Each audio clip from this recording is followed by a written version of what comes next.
उद्धव ठाकरेंनी एकदा आरशात बघितलं तर अशा प्रकारचे मोर्चे ते काढणार नाहीत। यापूर्वी सांगितलं, उद्धव ठाकरेंनी ज्या घोषणा केल्या त्यांनी 20,000 कोटी रुपयाची कर्जमाफी केली। त्याच्या 3 वर्ष आधी आम्ही 20,000 कोटी रुपयाची कर्जमाफी केली। खरं म्हणजे मला असं वाटतं की उद्धव ठाकरेंनी एकदा आरशात बघितलं तर अशा प्रकारचे मोर्चे ते काढणार नाहीत। यापूर्वी सांगितलं, उद्धव ठाकरेंनी ज्या घोषणा केल्या त्यांनी 20,000 कोटी रुपयाची कर्जमाफी केली। त्याच्या 3 वर्ष आधी आम्ही 20,000 कोटी रुपयाची कर्जमाफी केली। त्यामुळे त्यांनी काही फार मोठं केलं असं नाही।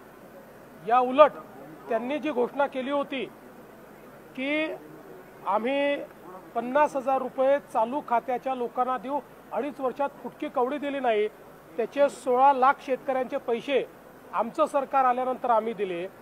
आणि आताही आम्ही 31,000 कोटी रुपयाचं पॅकेज दिलेलं आहे, ज्यातले 21,000 कोटी तर थेट शेतकऱ्यांच्या खात्यामध्ये जात आहेत। म्हणजे त्यांच्या कर्जमाफीच्या पैशांपेक्षा जास्त पैसे हे आम्ही थेट खात्यांमध्ये शेतकऱ्यांना देतो आहोत। याच्या व्यतिरिक्त 6,000 रुपये राज्याचे आणि 6,000 रुपये केंद्राचे 12,000 रुपये वेगळे आम्ही शेतकऱ्यांना देतो आहोत। इन्शुरन्सचे पैसे आम्ही वेगळे शेतकऱ्यांना देतो आहोत।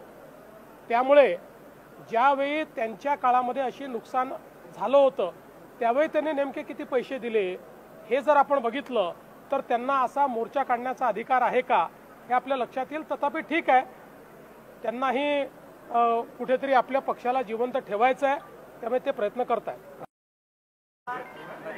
आमचे अध्यक्ष श्री रवींद्र चव्हाण यांनी आगामी स्थानिक स्वराज्य संस्थांच्या निमित्ताने विभागांचे दौरे ठरवलेले आहेत।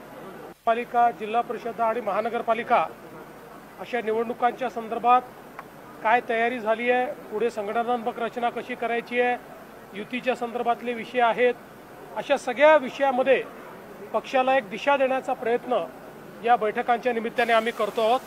आणि आज आता इथल्या 8ही जिल्ह्यांचे सगळे आमचे पदाधिकारी हे संभाजीनगरला आलेले आहेत आणि ही बैठक आता आमची संपन्न होणार आहे। हर्षवर्धन सपकाळ यांनी आपल्यावरती टीका केली आणि असं म्हटलं आहे की नथुराम गोडसे यांनी शांत पद्धतीनं जसं गांधींची हत्या केली तसंच फडणवीस हे समाजामध्ये भांडणं लावतात। कोण आहेत ते? त्यांना त्यांच्या जिल्ह्यात नाही ओळखत कोण, आणि मी त्याच्यावर उत्तर द्यायचं। उद्धव ठाकरे उद्या मराठवाड्याच्या दौऱ्यावर येत आहेत आणि अंबरडा मोर्चा करतात। खरं म्हणजे मला असं वाटतं की उद्धव ठाकरेंनी एकदा आरशात बघितलं तर अशा प्रकारचे मोर्चे ते काढणार नाहीत। यापूर्वी सांगितलं, उद्धव ठाकरेंनी ज्या घोषणा केल्या त्यांनी 20,000 कोटी रुपयाची कर्जमाफी केली। त्याच्या 3 वर्ष आधी आम्ही 20,000 कोटी रुपयाची कर्जमाफी केली। त्यामुळे त्यांनी काही फार मोठं केलं असं नाही। या उलट त्यांनी जी घोषणा केली होती की आम्ही 50,000 रुपये चालू खात्याच्या लोकांना देऊ, 2.5 वर्षात फुटकी कवडी दिली नाही, त्याचे 16 लाख शेतकऱ्यांचे पैसे आमचं सरकार आल्यानंतर आम्ही दिले। आणि आताही आम्ही 31,000 कोटी रुपयाचं पॅकेज दिलेलं आहे, ज्यातले 21,000 कोटी तर थेट शेतकऱ्यांच्या खात्यामध्ये जात आहेत। म्हणजे त्यांच्या कर्जमाफीच्या पैशांपेक्षा जास्त पैसे हे आम्ही थेट खात्यांमध्ये शेतकऱ्यांना देतो आहोत। याच्या व्यतिरिक्त 6,000 रुपये राज्याचे आणि 6,000 रुपये केंद्राचे 12,000 रुपये वेगळे आम्ही शेतकऱ्यांना देतो आहोत। इन्शुरन्सचे पैसे आम्ही वेगळे शेतकऱ्यांना देतो आहोत।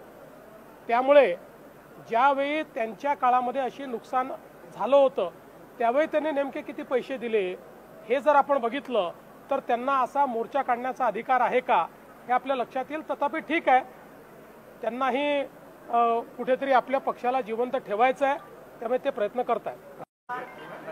आमचे अध्यक्ष श्री रवींद्र चव्हाण यांनी आगामी स्थानिक स्वराज्य संस्थांच्या निमित्ताने विभागांचे दौरे ठरवलेले आहेत।